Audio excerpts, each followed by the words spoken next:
हर दिन कहना पड़ता है, लेकिन मैं इसे कहने जा रहा हूं क्योंकि कल किसी ने पोस्ट किया कि हमारे पास एक बिल्कुल नया वेबसाइट है, ये खुला है, यहाँ जाओ। ये सच नहीं है, ये सच नहीं है।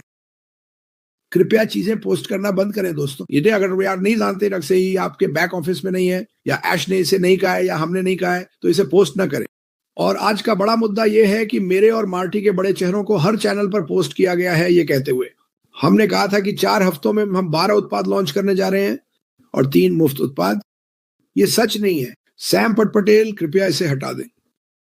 मैंने आपको आपके फेसबुक से लिखा है, कृपया इसे समूहों से हटा दें। यह हर में जगह है। आओ दोस्तों, आप जानते हैं इससे बेहतर। आइए ऐसा ना करें।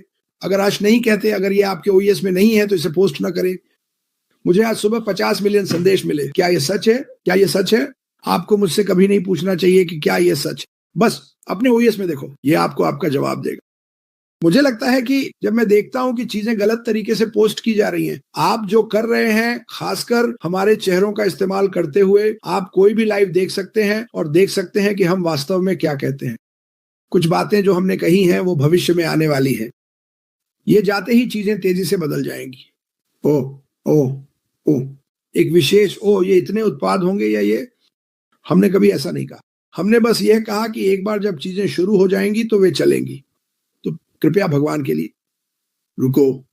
ये हर एक समूह में है जो मैंने आज सुबह देखा। और आप जो कर रहे हैं वह उस पल में लोगों को झूठी उम्मीदें दे रही हैं। कल हमें एक नई वेबसाइट मिली, नहीं हम नहीं करते। कृपया ऐसा मत करो दोस्त। और यहां तक कि मार्टी, क्रिस, तुम ऐसा क्यों कहते हो? मैं ये इसलिए कहता हूं क्योंकि मुझे लगता है कि शायद एक दिन लोग इसे सुनेंगे। मैं इसे अपने माथे पर टैटू कराने जा रहा हूं। अगर ऐश ने ये नहीं कहा, अगर ये आपके ओईएस में नहीं है, तो कृपया इसे साझा न करें दोस्तों। इस बारे में झूठ बोलने या इसे बढ़ा चढ़ाकर पेश करने की कोई वजह नहीं है। जब ये होगा तब होगा। आप जानते हैं, जब आप ऐसी चीजें पोस्ट करते हैं तो आप अशमफारा को कई परिस्थितियों में डाल देते हैं, क्योंकि मुझे यकीन है कि उसे भी वही संदेश मिलते हैं जो मुझे मिलते हैं। तो चलो बस शांत हो जाएं, अपने ओईएस का इंतजार करें, ऐश मफारा का इंतजार करें, और फिर हम सही जानकारी देंगे। तो फिर से सैम पटेल, मैं तुम्हें बुला रहा हूं क्योंकि मैंने ये तुम्हारे फेसबुक पर देखा और वहीं से लोगों को ये मिला। मैं उम्मीद कर रहा हूं कि ये बदलेगा, लेकिन मैं ये कहने जा रहा हूं, बदलाव तब आएगा जब यह कंपनी उड़ान भरेगी और वे बिक्री, जैसे कि मार्टी बार बार बात कर रहे हैं, उत्पन्न होंगी। मेरा मतलब है, अगर आप महीने में $500 की वार्षिक आय से, चलो मान लेते हैं 8,000 से $2,000 पर जाते हैं, तो आपकी जिंदगी बदल रही है। और मुझे लगता है कि ज्यादातर लोग जिनके साथ ऐसा होने वाला है, जो मुझे लगता है कि हम में से अधिकांश होंगे, वे कहेंगे, वाह अब मैं क्या करूं, अब मैं इस सारे अतिरिक्त पैसे के साथ क्या करूं। खैर, आपकी जीवन शैली बदलने वाली है। ये बेहतर होने वाला है। शायद आप एक बेहतर अपार्टमेंट, एक बेहतर कोंडो या एक बेहतर घर में जाना चाहते थे और आप इसके बारे में सोचने वाले हैं। और जैसे जैसे साल बीतते हैं, जैसे जैसे ये अनलिमिटेड कंपनी बढ़ती जाती है, आपको यह एहसास होगा कि आप कहां थे और आप पहले सालाना या मासिक कितना कमाते थे। और आप लोगों की मदद करना चाहेंगे, खासकर अपने पड़ोस में, अपने देश में। यह इस बारे में नहीं है, यह हमारे सभी परिवारों की मदद करने के बारे में है, बिल्कुल पहले। लेकिन आपके पास जो अनलिमिटेड राशि होगी वह आपके समुदाय के अन्य लोगों की मदद करेगी। हम Africa, Papua New Guinea, Bangladesh, Bharat, इन सभी समुदायों के बारे में बात करते हैं। शायद उन देशों के दूर दराज के हिस्सों में जो भोजन, पानी और पैसे की गंभीर आवश्यकता में हैं। खैर, यह निश्चित रूप से बहुत से लोगों की जिंदगी को बेहतर बनाने के लिए बदलने वाला है, लेकिन हमें इसे होने देना होगा। और जब ऐसा होगा, माफ कीजिए, जब ऐसा होगा, जैसा मैंने कहा, लोग खुश होंगे, फिर आप उन पोस्ट्स को बना सकते हैं। यह पूरी तरह से सच होगा। याद रखें, हम इसकी सराहना करते हैं, लेकिन हम आपको सही काम करने के लिए भी धन्यवाद देना चाहते हैं, सही चीजें पोस्ट करने के लिए, लोगों को सही तरीके से उत्साहित करने के लिए। तो अनिकुल, आपका बहुत बहुत धन्यवाद। हम आपकी सराहना करते हैं। बिल्कुल तो करते हैं। कृपया सर व्यवसाय जल्दी शुरू करें।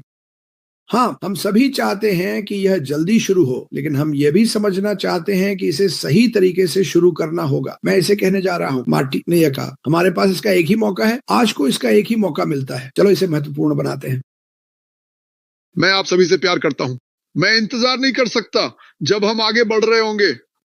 हम सभी एक दूसरे की मदद कर रहे हैं, एक दूसरे की मदद करें, क्योंकि अगर हम एक दूसरे की मदद करते हैं, एक दूसरे की मदद करें, तो उपकरण कैसे काम करते हैं, कंपनी कैसे काम करती है, समझाएं, काम कर रहे हैं, हम इसे बेहद बड़ा कर सकते हैं। हाँ, मेरा मतलब है इसे बड़ा कर दें।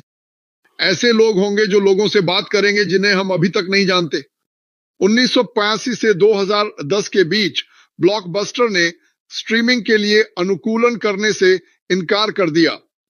ब्लॉकबस्टर एक प्रमुख वीडियो रेंटल कंपनी थी, लेकिन उसने डिजिटल स्ट्रीमिंग के उदय को नजरअंदाज किया और 2000 में नेटफ्लिक्स द्वारा $50 मिलियन में खरीदे जाने का अवसर ठुकरा दिया।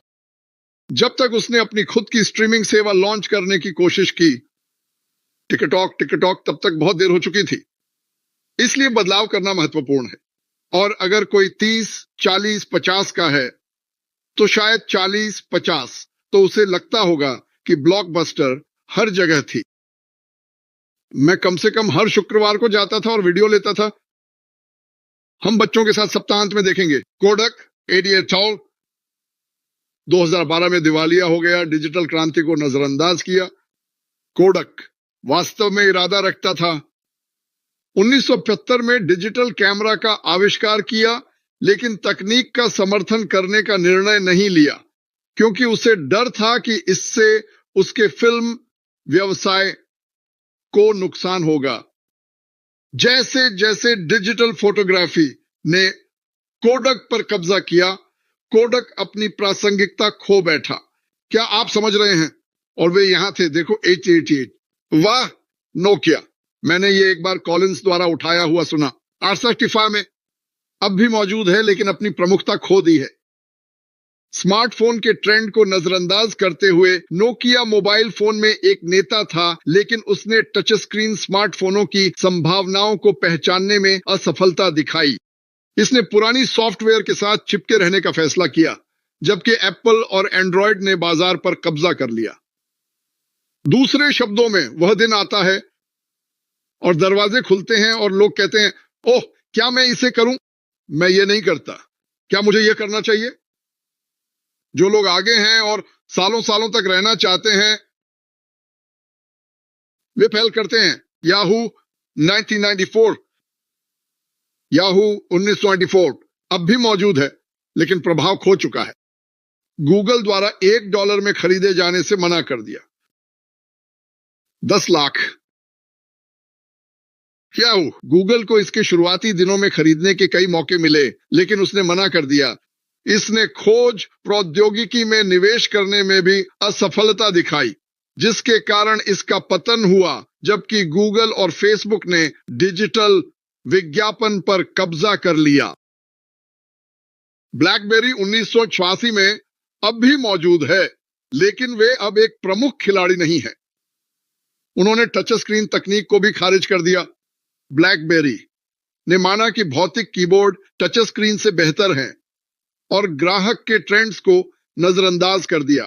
इसके परिणाम स्वरूप इसे आईफोन और एंड्रॉयड के कारण बाजार हिस्सेदारी खोनी पड़ी। क्या तुम सीयर्स को याद करते हो? सीयर्स हर साल एक मैगजीन निकालता था। मेरा मतलब है, वे बहुत बड़े थे। 2018 में दिवालिया हो गया, ई कॉमर्स को अपनाने में असफल।